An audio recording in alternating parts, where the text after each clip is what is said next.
반갑습니다. 산골의 아침입니다. 오늘 말씀 에베소서 6장 17절입니다. 구원의 투구와 성령의 검 곧 하나님의 말씀을 가지라. 아멘. 자, 성령의 검으로 볼 수 있는 것은 신약 성경에 두 종류가 나오는 것을 볼 수 있습니다. 하나는 짧은 단검인데 히브리서 4장 12절과 에베소서 6장 17절 이 본문에 나오는 것으로서 짤막합니다. 그리고 계시록 1장 16절, 계시록 2장 12절, 16절, 또 계시록 19장 15절, 21절 이 부분에 나오는 이 검은, 좌우의 날선 검은 주님이 입으로 나오는 것인데 그것은 아주 긴 장검, 롬파이아라고 되어 있습니다.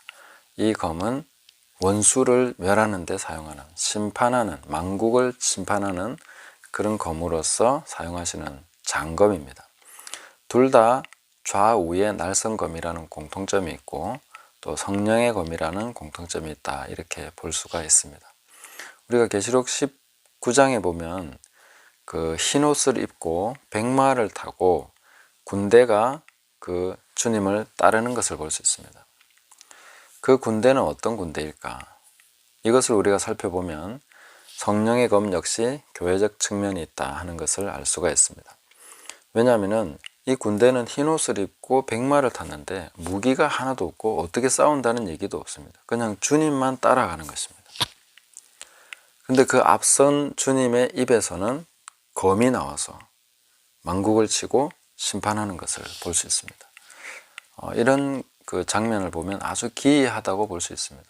정말 희한하다. 이거 분명히 정복하는 군대인데 어떻게 뒤따르는 자들은 무기 하나 없고 깨끗한 흰옷을 입고 따르냐는 거죠.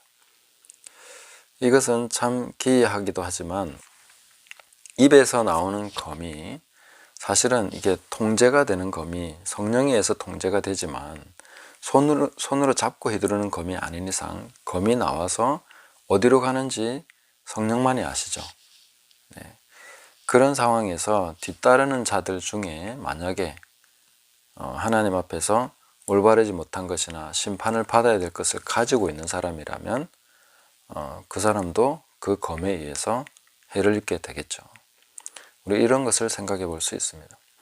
그래서 지난 시간에 제가 말씀드린 것처럼 이 검은 제일 먼저 짧은 단검으로서 우리 자신이 성령에 의해서 영과 혼이 찔러 쪼개지고 회개케 하는 그 역사가 먼저 있어야 된다는 것입니다. 그렇게 해서 흰옷을 입은 자, 흰옷을 입기에 합당한 자가 되었을 때 회개하고 주님을 따르는 자들만이 그 주님의 입에서 나오는 장검에 의해서 심판받지 않게 될 것이다, 이렇게 우리가 알 수가 있습니다. 이 두 가지로 같이 우리가 보면서 적용해 나간다면은 그 흰옷 입은 무리는 성령의 검에 의해서 미리 혼과 영이 쪼개지고 그것을 통해서 회개하고 흰옷을 입기에 합당한 자가 된 사람들이다 하는 것을 알 수가 있습니다. 그리고 조금 더 벗어난 얘기긴 하지만은 그 백마를 타고 따른다는 것은 이 백마는 계시록 6장에서 보시면 이 백마는 첫 번째 인을 떼실 때에 그 흰 말을 타고 나온 자가 타고 있던 그 말입니다. 그래서 어떤 분들은 이것이 이제 활을 들고 있는 이 사람이 주님이 아닌가 이렇게 생각할 수도 있는데 이 사람은 주님이 아닙니다. 사람이라고 할 수 없겠죠. 주님이 아닌데 흰말을 타고 있었습니다. 이 흰말의 특징은 이기고 또 이기려고 하는 그 정복. 저는 계시록의 7인이 재앙이 아니다 이렇게 종종 말씀을 드렸습니다. 왜냐하면 7인을 재앙으로 해석을 해버리면 이게 뭔가 잘 안 맞는 것을 볼 수 있습니다. 그래서 제가 해석을 하는 것은 7인은 바로 역사의 동력이다. 그래서 가장 강력한 역사의 동력 7가지가 있는데 그 중에 하나가 이기고 또 이기려고 하는 거죠. 세상에 많은 정복자들이 나왔습니다.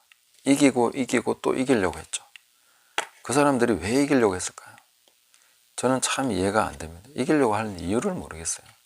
그냥 잘 살면 되는데 꼭 이기려고 하는 이유가 뭐냐? 세계 최고가 되려는 이유가 뭐냐? 가장 강한 자가 되려는 이유가 뭐냐? 그 이해가 잘 안 되는 거죠.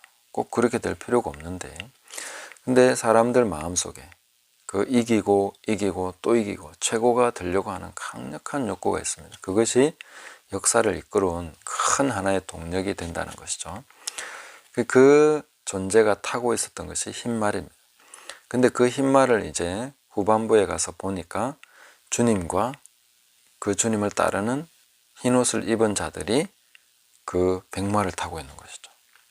그들이 이제 역사의 중심에 서서 이기고 또 이기는 그 정복의 역사, 복음으로서 세상을 다스리는 그런 역사에 동참하게 되는 것을 볼 수 있습니다. 그래서 우리가 성령의 검에 의해서 찔림을 받고 쪼개짐을 받고 회개하고 그렇게 변화되는 사람은 흰옷을 입게 되고 그 세상을 다스리는 성령의 검을 이제 사용하시는 그 주님을 따를 수 있는 사람이 된다 하는 것을 우리가 알 수 있게 된다는 것입니다. 그래서 우리가 실제로 성령의 검에 의해서 뭔가 회개하고 그렇게 된 사람은 만나서 얘기해보면 알 수가 있습니다. 얘기해보면 이 사람은 정말 성령의 검에 의해서 쪼개지고 회개한 사람이구나. 그건 당연히 알 수 있습니다. 보면은 그냥 대화가 되는 것이죠. 검으로 쪼개진 사람과 그렇지 않은 사람은 엄청난 차이가 있습니다. 겉으로는 아무 차이가 없겠죠. 그러나 대화를 하면 그런 것이 다 표가 나게 되어 있습니다. 그래서 성령의 검에 의해서 쪼개지기를 사모하시고 그 성령의 검을 받아들이셔야 됩니다. 그래서 이 계시록 6장 17절의 이 말씀에서 성령의 검을 가지라 했는데 원어적 의미를 좀 더 살펴서 보면 성령의 검을 받으라 이렇게 되어 있습니다. 성령의 검을 우리가 받아야 된다는 것이죠. 먼저 받고 그 다음에 내가 그 성령의 검에 의해서 계속해서 회개하고 그 살리는 역사. 이 검은 다 죽이는 거지만 성령의 검은 살리는 거지 않습니까? 회개케 하는 거지 않습니까? 양날의 검이니까. 그 회개를 하지 않으면 그게 심판이 되는 거지만 회개하면 나를 살리고 흰옷을 입기에 합당한 자로 만들어가는 것이죠. 그렇게 되기를 사모하고 또 그런 무리에 속하게 되는 것으로 우리가 부름받는 것입니다. 우리가 성령을 따라서 회개하게 되면 계속해서 성령은 그 하나 되게 하신 것을 힘써 지키는 쪽으로 하나 되는 쪽으로 가게 하십니다. 그래서 성령에 의해서 쪼개진 사람들은 하나가 됩니다. 하나 될 수 있습니다. 그런데 그렇지 않은 사람들은 영과 혼이 분리가 안 됐기 때문에 쪼개지지 않았기 때문에 하나가 될 수가 없습니다. 왜냐하면 혼적인 생각, 육적인 생각은 하나님과 원수가 되고 하나님의 법에 굴복하지 아니할 뿐 아니라 할 수도 없다 이렇게 말하고 있습니다. 그러니까 성령에 의해서 쪼개져야 됩니다. 하나님의 말씀으로 우리의 생각과 모든 것이 다 쪼개지면 그때부터는 하나됨으로 계속 인도하시고 그 흰옷 입은 무리에 속할 수 있도록 그렇게 된다는 것을 알 수가 있습니다. 예수님께서 제자들에게 너희는 내가 일러준 말로 이미 깨끗하여져 이렇게 말씀하셨습니다. 그게 바로 예수님의 말씀이 그들을 깨끗하게 했다는 것을 알 수 있습니다. 어떤 방식으로 그렇게 됐습니까? 제자들은 예수님을 따라다니면서 안식일에 대해서든 어떤 문제에 대해서든 계속 부딪히는 걸 경험했습니다. 깜짝깜짝 놀라는 거죠. 주님이 하시는 말씀이나 행하는 것이나 다 제자들에게는 충격 그 자체였습니다. 기적만이 충격이 아닙니다. 하시는 말씀 하나하나가 도대체 이해할 수 없습니다. 어떻게 그러냐는 거죠. 그러면서 계속 그들이 가지고 있는 사고방식과 고정관념, 틀, 편견, 어떤 짜여진 프레임 속에서 사고의 어떤 흐름이 잘못되어 있는 그런 것들까지 전부 다 쪼개지면서 성령에 의해서 그 성령의 검을 사용하시는 주님에 의해서 깨끗해졌다 하는 것을 알 수가 있습니다. 이거는 한순간에 되는 것이 아니라 계속해서 쪼개져야 됩니다. 한 번 쪼개졌다고 되는 것이 아니라 자꾸 쪼개져야 됩니다. 그래서 그렇게 된 사람들은 진리와 함께 기뻐할 수 있는 거죠. 하나님의 말씀이면 예스 하고 하나가 될 수 있는 것이죠. 말씀은 말씀이고 요즘 세상에 뭐 사람이 어떻게 그렇게 지금 남자가 어떻고 여자가 어떻고 이렇게 하면서 이 말씀을 계속 순종하지 않는 것은 아직 쪼개지지 않은 것이죠. 혼과 영이 붙어가지고 안 쪼개지고 있는 것입니다. 우리가 그게 쪼개진 사람이라면은 하나님 말씀에 예스하고 이성적으로 안 맞아도 내 생각엔 정말 틀린 것 같아도 하나님 말씀이 맞다 그러면 그걸 따를 수 있습니다. 진리와 함께 기뻐할 수 있다는 거죠. 그냥 마지못해 따른 것이 아니라 아주 기뻐하면서 진리와 연합할 때 그 하나됨이 지켜지는 것이죠. 이것이 성령의 검의 교회적인 측면이다. 이렇게 우리가 볼 수 있겠다는 것입니다. 그리고 그렇게 다듬어진 사람들은 그 우리의 입에서 나오는 것도 역시 성령의 검으로서 다른 많은 사람들에게 그런 정결함과 하나님 앞에 애통함과 회개함과 하나님 나라를 사모하는 그런 마음들을 일으킬 수 있는 그런 사람이 될 수가 있는 것이죠. 우리 입에서도 성령의 검이 나갈 수 있도록 성령께서 쓰시는 말이 될 수 있도록 그렇게 우리가 소금으로 고르게 함같이 또 내 입의 말이 정말 온전하다면 실수가 없다면 그 사람은 바로 완전한 사람이다. 이렇게 말씀하신 것처럼 모든 말이 성령에 의해서 쓰임받을 수 있도록 그렇게 우리가 훈련되기를 사모해야 되겠습니다.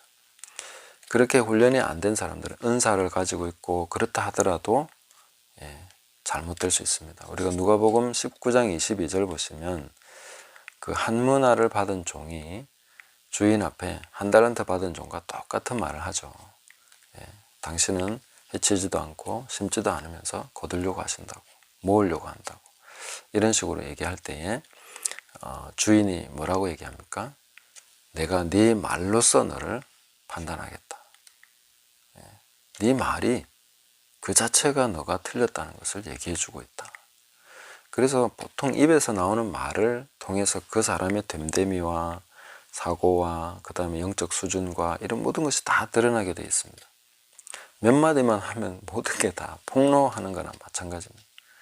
그러니까 말을 한다는 것은 자기 자신을 폭로하는 것입니다.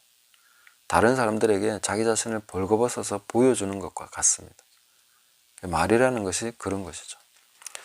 그런데 그것을 우리가 실수 없이 또 성령에 의해서 쓰임받는 말을 할 수 있도록 계속 우리 자신이 먼저 성령의 검에 의해서 쪼개지는 그 성령의 검을 받으라. 그렇게 받아들여서 흰옷 입은 무리에 속하게 되고 성령이 하나 되게 하신 것에 걸리는 그것을 분리시키고 분열시키는 그 육체의 일을 이제 멈출 수 있도록 성령께서 쪼개시는 그 쪼개짐에 우리가 쪼개져야 되겠죠.